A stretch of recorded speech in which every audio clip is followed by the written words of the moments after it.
आपने माया का नाम सुना है? माया क्या है? माया वह शक्ति है जो आंखों के सामने सब होते हुए भी आपकी समझ पर एक ऐसा पर्दा डाल देती है कि आपको सत्य नजर नहीं आता और झूठ पकड़कर आप बैठे रहते हैं। आपकी आंखों के सामने ही सब होता रहता है, पर आप कुछ समझ नहीं पाते। आप अपने चारों ओर देख सकते हैं, सभी लोग व्यस्त हैं, सभी लोग परेशान हैं, सभी लोग कहीं ना कहीं भागे जा रहे हैं। सबको एक दूसरे से कोई ना कोई दिक्कत है और सब अपनी जिंदगी को इस तरह से बर्बाद करने में लगे हैं कि जैसे इसमें उन्हें बहुत मजा आ रहा हो। कोई आपको समझा रहा है, किसी को आप समझा रहे हैं आप क्या हासिल करेंगे अपनी जिंदगी में। यह सब करके आप किसी से नफरत करते हैं, कोई आपसे नफरत करता है, आप लड़ रहे हैं, एक दूसरे का बुरा कर रहे हैं। सदियों से हम बस लड़ ही रहे हैं, परेशान हैं, चिंतित हैं और क्या कर रहे हैं अपनी जिंदगी में। आपको नहीं लगता है कि यह सब कुछ गड़बड़ है? आखिर हम ये सब क्यों कर रहे हैं जबकि हमें पता भी नहीं है कि हम कितना जीने वाले हैं। हो सकता है कि हम अगले कुछ पल में मर जाएं। फिर यह सब क्यों? हमने अपने जीवन को बहुत सस्ता बना दिया है, जबकि जन्म होना, आपका जन्म होना ही एक दिव्य घटना है, एक कहानी है जो आपकी जिंदगी बदलने की ताकत रखता है। इसे अंत तक और ध्यान से देखे। सिकंदर ने आंधी दुनिया जीत ली, वह सिकंदर से महान सिकंदर हो गया। उसके इशारे पर हजारों लोग मार दिए जाते। दुनिया के लगभग सारे देश और राजा उससे भयभीत थे। पूरी दुनिया को लग रहा था कि सिकंदर एक चमकता हुआ सितारा है और वह बहुत महान है। उसके पास बहुत शक्ति है, उससे शक्तिशाली इस दुनिया में कोई नहीं। खुद सिकंदर अपने आगे किसी को कुछ भी नहीं समझता था। एक दिन सिकंदर अपने अंगरक्षकों के साथ एक मार्ग से कहीं जा रहा था। रास्ते में उसने देखा कि एक सन्यासी बैठा हुआ है। सिकंदर के नजदीक आने पर भी वह सन्यासी उठकर खड़ा नहीं हुआ। सिकंदर ने अपनी एक सिपाही से कहा, जाओ और उस सन्यासी को बताओ कि महान सिकंदर आए हैं। सिपाही सन्यासी के पास गया और कहा, आपको खड़े हो जाना चाहिए, इस दुनिया को जीतने वाले महान सिकंदर आए हैं। सन्यासी हंसा और कहा, अपने सिकंदर से कह दो, जिस साम्राज्य को जीतने के लिए, जिस साम्राज्य को खड़ा करने के लिए उसने अपना पूरा जीवन लगा दिया, इतनी परेशानियों का सामना किया, इतने युद्ध लड़े, उसके उस साम्राज्य को मैं यही इसी समय खरीद सकता हूं। जब यह बात सिकंदर ने सुनी तो वह बड़ा हैरान हुआ। वह खुद सन्यासी के पास आया और कहा, जिस साम्राज्य को मैंने इतनी मेहनत से खड़ा किया है उसे तुम यहीं खरीद सकते हो।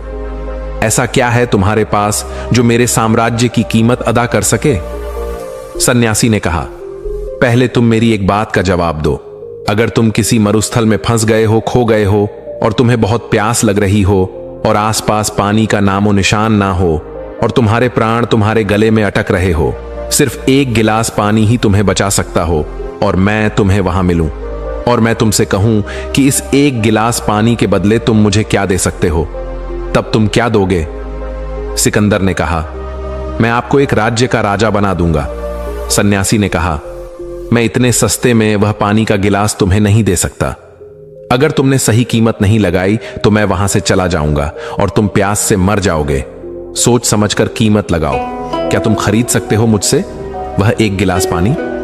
सिकंदर ने कहा, मैं तुम्हें अपना आधा साम्राज्य दे दूंगा।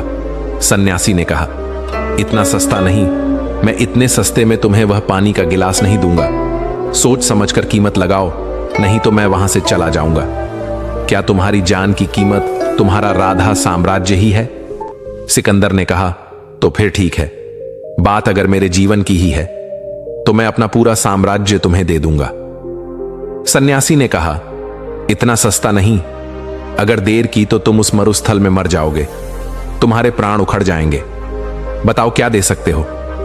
सिकंदर ने कहा, अपने जीवन भर की कमाई, अपना साम्राज्य तो मैंने तुम्हें दे दिया और क्या बचा मेरे पास, अब मैं क्या दे सकता हूं? सन्यासी ने कहा, देखा सिकंदर, अपना जीवन लगाकर जिस साम्राज्य को तुमने बनाया है वह एक गिलास पानी की कीमत के बराबर भी नहीं है।